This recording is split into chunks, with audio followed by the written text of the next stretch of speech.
This is Today's Business Leaders. Actionable advice from real-world professionals. And now here's your host, Gabe Arnold. Awesome, everybody. I am super excited. We have Pember on today, and Amber is she's crazy in an awesome way. So she told me about something a few months ago where she said, I'm going to sell my house and travel the country speaking. And I was like, that's somebody that we got to have on the show. So welcome to the show, Amber. Thank you. So I only have one scripted question that I always start with, and that is, when did you first realize that you were an entrepreneur? Oh, I love that word. I was just thinking about this last night because I have to write something about this word that I was so attracted to, is entrepreneur. And I realized back close to 19, 20 years ago, and I just moved into Austin, Texas, and I spent my time in the bookstores. So literally every Saturday, Friday nights, you would find me in the bookstore learning. Nice. I didn't have any friends right yet because I just moved in and a foreign place. And so I just grabbed onto everything. So I learned more about me is I like to learn and grow. And so I just learned more about like real estate and investing, renovating, flipping, and entrepreneur. And the word entrepreneur just grabbed me. So to answer your question, it was probably in that like about 19, 20 years ago is when I first realized for sure that there's a label to that and I can identify, and I don't know what I'm going to do with it, but all this energy circled around that word. And then throughout the many years, all these amazing books come out that just solidifies, I'm going in the right direction. And then my business took off, and I'm fascinated by business and entrepreneurship in general. That's awesome. So am I. It's like, that's what I wake up for every day. It's like new ideas or building the companies I do have or anything. It's just like, I actually have to work on like slowing down, lowering my energy and winding down for the night. Cause otherwise I've stayed up for literally days on end before just cause I'm just too wound up with a lot of things. Yes, I agree. Awesome. So you moved there to Austin and you're by yourself and you're kind of learning entrepreneurship, and I'm glad to know that I'm not the only one that used to hang out in bookstores. We don't have a ton of them around here anymore, but No, we don't. now we have the internet and lives and podcasts and things like that. But yeah, so that's so cool. So you kind of nerd out and learn there, and then give us the short version of the rest of the history of, you were reading about a lot of cool things that I've read about and been involved in, and now how did you get to where you are today? What is the business? Give us the quick recap. So I always had this thriving interest to get into entrepreneurship, and I didn't know exactly where to go. All I had was, we didn't have internet then like we do today. I know. The bookstore was my place to go to get all the information and get excited, and then I have no one to talk to about it. Nobody else is on the same wavelength as I am about this, and my family still today says, you're doing what? I'm like, yeah, You're insane. Yeah. And so I have to circle myself around like-minded people to keep growing and thriving. And so I just picked up books, and then I worked a corporate job or two, and I realized that was not it. And prior to that, I jumped into residential real estate back 20 years ago, because that was like my first step into entrepreneurship, but I didn't have any training. So I didn't really know how to do your systems or how to prospect. I was nervous about it. I was pretty young. And so I didn't have the skills yet. I mean, I didn't have the mentors either. And so, but I sure wish I did then, right? You can jump back 10, 15, 20 years, give yourself who you are today. But then, so I was told that you need to go into corporate jobs because, people at your age, Amber, when you're 21 years old, you should be working in corporate. And I'm like, I'm not really sure about that. And so I did, and it was It was not pleasant.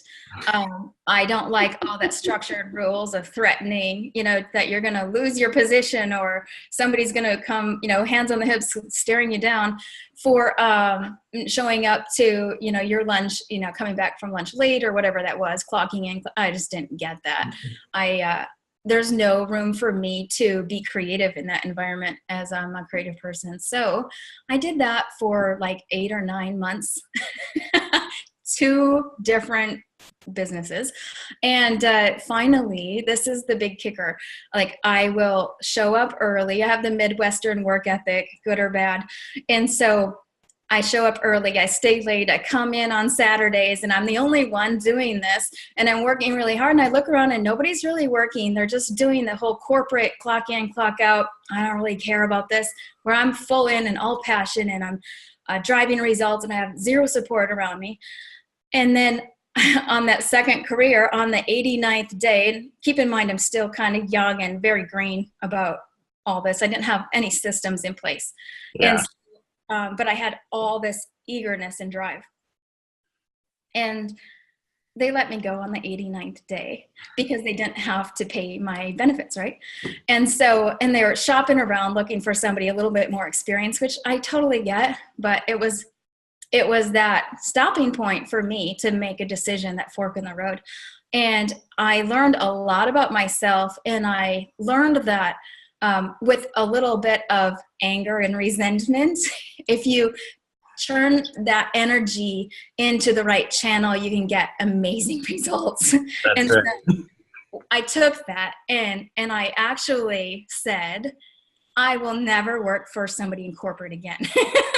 So good or bad, I made that commitment to myself, and I actually told people around me.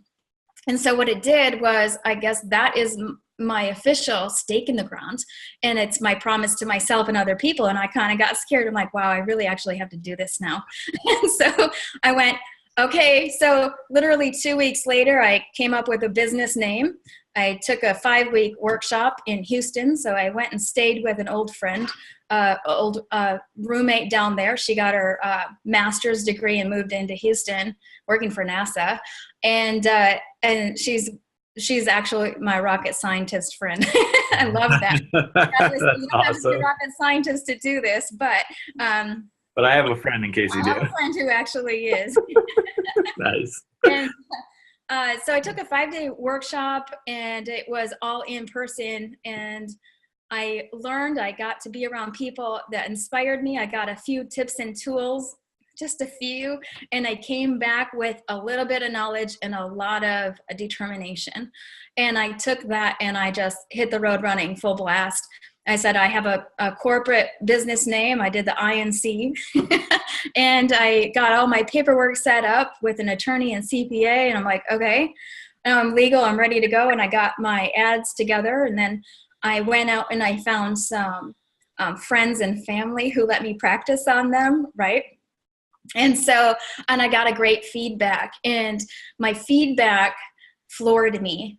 I was so amazed at what I did and the results that I produced for them. But that is also one of the biggest mistakes entrepreneurs make, is that they're more excited about their service or product than somebody is willing to pay for it. So it doesn't help to get all jazzed up and exploding with energy and yapping about it if nobody's going to pay for it. And so the feedback I got that was the biggest life changer was it was a close friend of a family, and I saw that group, several times a year. And so I thought that feedback would come directly to me. It went around, right? And so I heard it from a third party, and it was, I would never hire Amber because she doesn't know how to give a presentation. And I was like, what? What do you mean? I'm really green yet. And I don't know about presentation, and I'm not a salesperson. I just want to do what I like to do. Yeah. So there's another fork in the road, and you have two choices. You can get all angry about it and, kind of fighting that, or you can say, oh, so the only thing I really need to do is learn how to give a presentation. So I did that, and I'm a good self-study and I research a ton. Mm-hmm. And so what I did was I formulated a presentation to help them make an accurate decision on what they need to do to get where they want to go. And that's actually called the consultative close. I had no idea at the time. Other trainings on this. And so, so I laid out 3 different options. When I talked to them on the phone back in those days, I scheduled a phone call to get more information, what they need. Mm-hmm. And then I asked very specific questions about what they're looking for. And then I have these 3 packages I've already designed, like a low end, a middle of the road, and a very high end. So for the people who are into the luxury vehicles, who may have a Mercedes or a Lexus, they're going to tend to want more significance and go for the higher end package. And so, but I give them the option. So I call that now my blue ribbon close technique. And so that was another breakthrough. It was like, oh my gosh. So now I can show up. I listen to what they needed. I show up with a presentation ready made and then customizable to fit what they're really looking for in their budget and all that. And then I just show them the options. I take a step back and let them evaluate it. And then I come back in and ask them, which choice would you like to make? And non-salesy, non-threatening. And I closed deals anywhere from $2,000 to over $50,000 with that same presentation style for the next 9 years in that business. And so I was like, oh my gosh. So after, in about 18 months or so into my business, I was well into 6 figures, hiring on staff, and I didn't know I'm researching how do you hire and how do you fire and how do you do all these contracts and to make sure I do it right. Yep. And all these lessons learned. And so in 18 months or so, I'm bringing it over into 6 figures. I'm like, oh my gosh, I'm making more than anyone else I know. And I'm like in my mid-20s, right? Yep. This is awesome. And I was like, I have to kind of keep it buttoned up because I don't want the naysayers in and ruin my excitement about it, taint it in any way. And so I just kept growing, and then I built on 2 teams, and I learned how to manage people. And then 15 years later, I'm like, that one breakthrough moment of I showed up, it was a beautiful house on the lake, Mercedes owner. And I walked in, rang the doorbell, did my presentation, walked out back to my car, and I was literally holding my breath as I'm walking back to my car because I felt like somebody's going to tap me on the shoulder and rip up the contract and take their money back. Right? I'm like, oh my gosh, I just got to get back to my car. So I remember like I'm holding my breath, I'm numb. I opened the car door, I set my stuff because I know they're watching me from the window. And I'm trying to compose myself, and I get in the car, I exhale, and then I look at the clock and it's 90 minutes. I'm like, what is with this 90-minute time frame? And so I was like, wow, I'm closing deals over and over again using the same presentation in 90 minutes. And that was my breakthrough. I was like, okay, so learn how to give a presentation and do it in a certain amount of time where they don't get bored, exhausted, worn out from that time with you. And so I wrote it down, and I have like a step-by-step formula on now how you can take your idea. If my goal is to attract those people who are dying to get out of their corporate job, or they've been in a business for sometimes 30 years, and they don't know how to package their products and sell them. They're really not making it. They're thinking they have to go back into corporate. So if I can catch them at the right time when they have a little bit of money to work with before they like blow it. So sometimes if you're let go from a corporate job, they give you a little cash, a few months worth to help you shift into the next phase of your life. And I would like to catch them before they blow that. So any kind of big life change, like if it's a divorce and they come out and they've never worked, they raised kids for 30 years, and all of a sudden they're faced with, have a couple $100,000 in the bank now, but I'm going to have to figure this out. And I want to catch them before they blow it, because they'll buy houses and cars and it'll be all gone. And so I can help them put that into building their business and create some income or residual income, whatever area they choose. That's my goals. How can I give back? has changed my life on like starting a business and getting all these systems together and figuring it out. And I can like work easily 15, 18 hours a day because I love it. They don't have to. So I just want to give them like the tools to show them how they can do it. And so that's kind of leading back into the big tour of how can I give back on a very large scale? And it's just showing people the steps on what I did to make it and how they can do that as well. And giving them the option to step up and try something or not. And, I just want to be kind of like that voice in the bookstore type of thing, that source of information that I went to and from all those authors I followed. And if I could just be in front of them. So just traveling city to city in thriving entrepreneurial cities throughout the U.S. And speaking to them, inviting them to the right places. Awesome. So that's my goal for them. That's awesome. I love it. If it's okay with you, I want to point out like a few really key things that you shared out of your story that I think make perfect sense to you and to me as I'm hearing them. But I think sometimes it's important to kind of call things out that are of significance. So the first thing that really stands out to me that you keep talking about specifically and alluding to kind of through your story is that you're consciously choosing who you're hanging around, because there's obviously, like before we started, I think it was like that you always got the leeches that just want to suck, what you're doing without doing the work. And then there's the haters who want to call you out. So those are like pretty common crowds, but beyond that, that's pretty normal as you're finding success. Like you intentionally went and, hung out with all those authors in the bookstore and then took a class and learned a few more tips. And then I'm sure through the rest of your career, through research and through direct relationships and everything, you're consciously hanging around people that have the skills you want or inspire you or are moving you forward, right? Absolutely.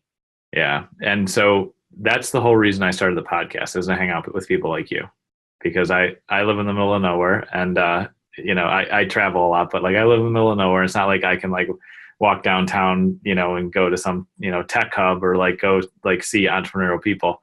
And on top of that, like, it's also like really nice to have a really, intimate one-on-one conversation with somebody, learn their story, and then see how we can, build a relationship or work together or do whatever. So I started it for that as the primary reason. And then I decided, well, obviously I should be sharing these conversations with the world. So, so that's the first thing I want to point out, is that you've really intentionally done that. And now, it's catapulted you forward, which is awesome. And then as part of that, you said you had like a little bit of knowledge and a lot of motivation. Yes. And I think that's really key to point out, because that's very normal when you start out. But based on what you've shared and kind of where you've grown and where you've gone, and on this next kind of season that you're about to enter, like you said you sold your house and you're now traveling the country. Yeah. You're reverting back to one of the strongest entrepreneurial tools that we all forget about. Use the little bit of knowledge you have and couple with a lot of motivation, and you'll find the right way. If you flip that equation and you have tons of knowledge and very little motivation, you're not going to be successful. So I really like that you said that.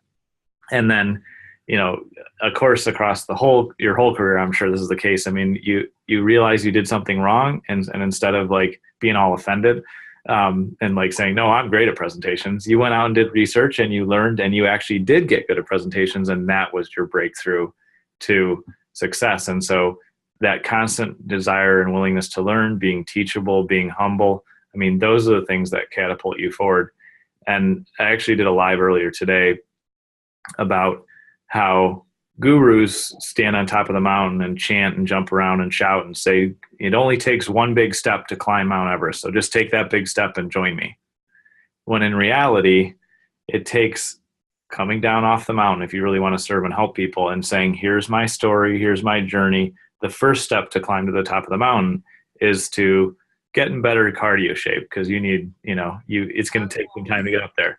Then you need to learn how to use the equipment. Then we're going to go up like a few hundred feet.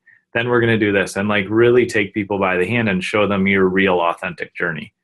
And I just want to bring that up, because for everybody that gets to watch this and see this, if you want help in this area, work with Amber. Don't go to a quote unquote guru. who just says flashy things or is standing on the mountain chanting and jumping up and down. Make sure when you work with anybody, make sure they authentically have started where you're starting and they are where you want to be. Exactly. Because if you don't consciously make yourself aware of that and you're in startup mode and you're new and green, then you could get really burned by people that are just trying to take your money, not trying to save you from blowing your money and doing stupid things, which is what you just shared.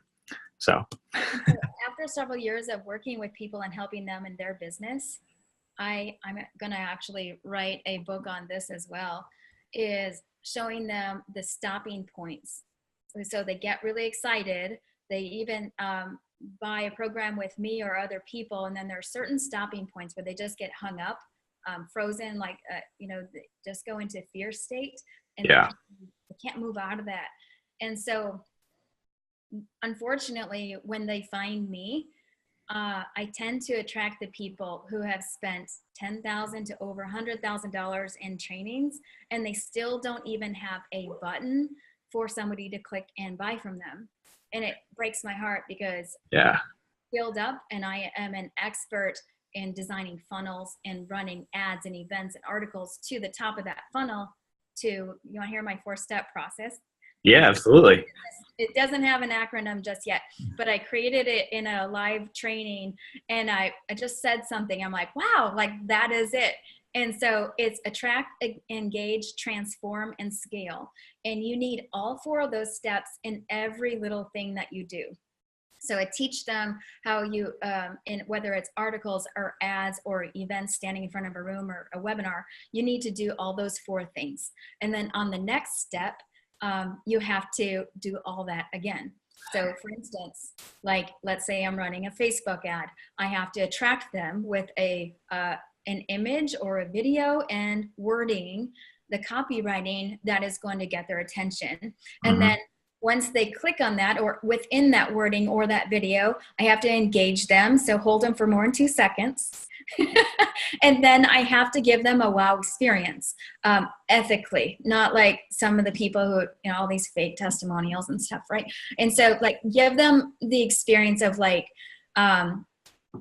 this is where I started, this is where I ended, this is like the 5 steps that I did it in, here's the free download, whatever that is. So get them kind of hooked in ethically and engage them and give them that wow experience, and then ask them to the next step.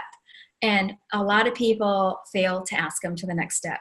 And so my example of this is, what if you are in the job searching mode, and you do all that research, you build out your resume, you do all the work, you answer all these ads, and then you finally get that call and you get invited into the interview room. So my example is, what if in that interview room, you both stand up, you shake hands, you build rapport, you do all those things that are right, and then somebody stands up and just kind of walks out of the room, like, what just happened here, right? Yeah. So that's what most people do in their advertising. They do the attract, engage, they give this wow experience, and then see you later. Like, what is this about? Like, you got me. I want to learn more, but you don't give me anywhere to go. So you don't give me a program to buy, a lecture, or an event to attend, like something to download, nothing. So that's where most people seem to drop that. And so they don't know how, because they're scared of asking for the sale. And so, and what they do is they just create even more curiosity in their prospect. And so what does a prospect do? They go to Google and they find all your competitors. You're right. And so that is what I showed them. I was like, okay, so after you go through the attract, engage, transform, I'm going to show you how you scale that, get them to the next step. And you need to have like 3 tiers of that or so to get into higher paid programs to really make a living. And so I teach them how to do that. So just had another call this morning.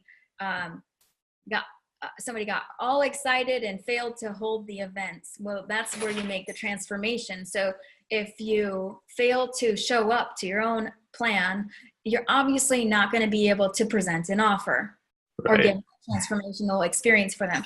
And so really all that effort that you put in, all that research, all that money it was wasted. Yeah, no kidding. So it's attract, engage, transform, scale. Yes.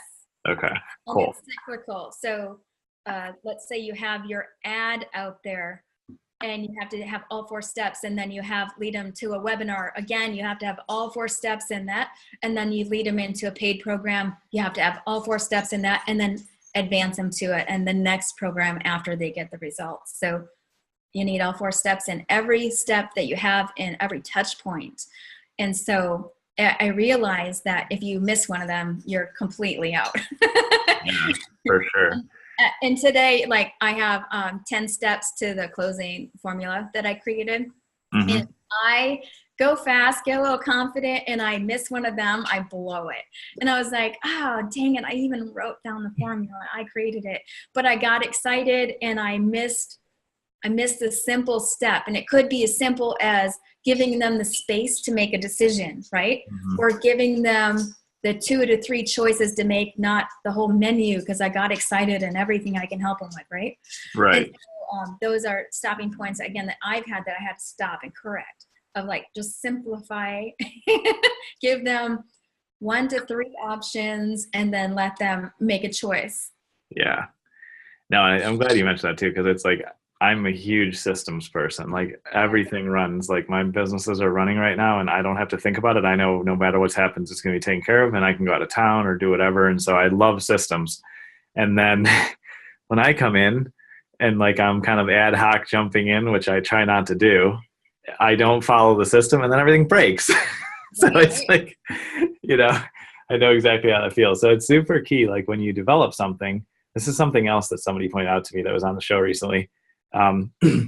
He's like, as entrepreneurs, we develop these great systems and then they work. And what do? We abandon them. He's like, yeah, that it's like we move on and we're like, oh, that worked, but why would I do that again? Like, it was really funny the way he related it, but that happens to us a lot because of, I think if you're an entrepreneur, you have a ton of creative drive. And so it's easy to get bored with what works. And then you're like, I got to break this or make something new or do whatever to entertain myself. And I heard something really cool at Funnel Hacking from Russell Brunson. He shared a lot about this specific topic. He's like, so I would build an idea and sell it and we do $1 million and then everything would kind of flatten out. And he'd be like, I'm going to build something else so I can do another $1 million and then I'll have $2 million ideas. And he's like, but then at the end of the year, I still would have only made $1 million from 2 things. And he kept going on and like giving illustrations of all the things he's launched. Yeah. He's like, I realized that, yes, I have really bad entrepreneurial ADD, but he's like, I need to just rechannel that back into what's working and find new ways to be creative and innovative and sell inside of my existing structures and products instead of going out and creating something new. So I thought that was really helpful because I have super bad entrepreneurial ADD. So it's super helpful to me. I do too, and I get really excited, and that's going into like the learning mode, and that's another stopping point for production. Is it gets really exciting to read 10 books, but you're not out in front of people. Yeah. And so I have to stop myself because I love it. Yeah, that's exactly what it is. Learning and creating and everything. Yeah. Spreadsheets. And that's crazy. But building my own spreadsheets is that task I need to outsource. But I love it. And I'm like, I just can't help myself sometimes. So that's the next step too. Cool. So tell us a little bit more about the tour, the speaking tour, what's coming, how people can find out about it and find you, and where else they can connect with you if they want to work with you. Great. So it's called the Emboldened Entrepreneur Tour. So shorten it is just the Emboldened Tour, and it's emboldenedtour.com. And it is, I chose a dozen cities to go to and plotting out the time frames and locations at this point. But choosing high vibe entrepreneurial cities where people are thriving, that, I have a base of people who would like to hear what I have to talk about. So I have 4 different presentations I'm speaking about, and basically I love systems too. So it's all about how you take your idea and get that system started to get moving forward. That's basically that transition piece from corporate into starting your own thing. How to do sales, how to present and close, and how to attract clients and all these things. So if you go to Emboldened Tour, you can see kind of the outline and the cities that I am going to be presenting at. And that'll be changing as everything, I have all the dates and locations narrowed down. But at this time, I'm looking for other partners, speaking partners who also have that crowd in that city, and other people who have maybe a venue to speak at, and anyone who wants to do like a co-webinar with their group about these 4 topics. So that's my passion, and I'm just getting out there in a big way. It's scary and exciting all at the same time, because I'm putting a lot of time and money into this, and it could go just bang out like success and catapult me, or I can like really crush it negatively, right? Right. Yep. And so I'm again going into a new experience. So I've done several events. I call them micro events, and I do a training on how to host all micro events for just like a few hours a month, and how you can attract and engage people in that group. And so that's what I'm going to be training on. So it'll be like giving a how do you start your business free 2-hour workshop in an evening, from something like from 6 to 8 or 7 to 9, and attract people into that group. And then people in that group, if they're interested in getting their systems, I'll give them a couple options to get started, and so, or join another workshop. Nice. That's awesome. Well, that's super exciting. But if anyone has a group like that and wants to join forces, or has a space for me to speak at, if you have a big meetup following that helps entrepreneurial type of people, I know that I work with service-based businesses and products. So a lot of coaches and consultants find me, as well as a lot of home-based service type of businesses, plumbers, electricians, painters, contractors of any sort. And so I'm building out that group as well to attract and engage people of all those different types of businesses. But basically, I just have the systems. So you can come from any idea or any product that you want to sell and jump in with the systems I've already implemented for you, saving you literally years and tens of thousands of dollars in courses that don't really do what you need them to do. Yeah. And that you actually implement it up and running. So like I want to show them how can you get your systems up and running, your message created, and a button for someone to pay you in 30 days. Nice. And then in between that 30 days and 90 days, what can you do to get your message out there to attract, engage, transform, and scale to actually get them to buy from you? So that's my challenge for them to actually take action, but I'll give them all the tools and how to do it. Awesome. So it's something, again, I really am building this for who I was about 20 years ago. All energy, determination, excitement, and no direction. So I just want to give them the direction. And if they have that determination like I had, and that's literally only 5% of the people that I've come across have it. And so those people will be able to implement the systems. And I'll be there for like a backup support and get them through their hurdles. But yeah. Fantastic. That's awesome. Well, we're super excited to hear about that. So we'll definitely link to it in the show. And like Amber shared, if you guys want to speak or be involved or have a place to hold the event or have a following, definitely connect with her, because she would be a great person to work with. So thanks so much for being on, Amber. We'll check in with you in a few months and kind of see how the big show's going, and definitely get an update. Okay. Great. Talk to you soon. Thank you. Bye. You've been listening to Today's Business Leaders with Gabe Arnold. Remember to subscribe on iTunes. For more information, visit todaysbusinessleaders.com.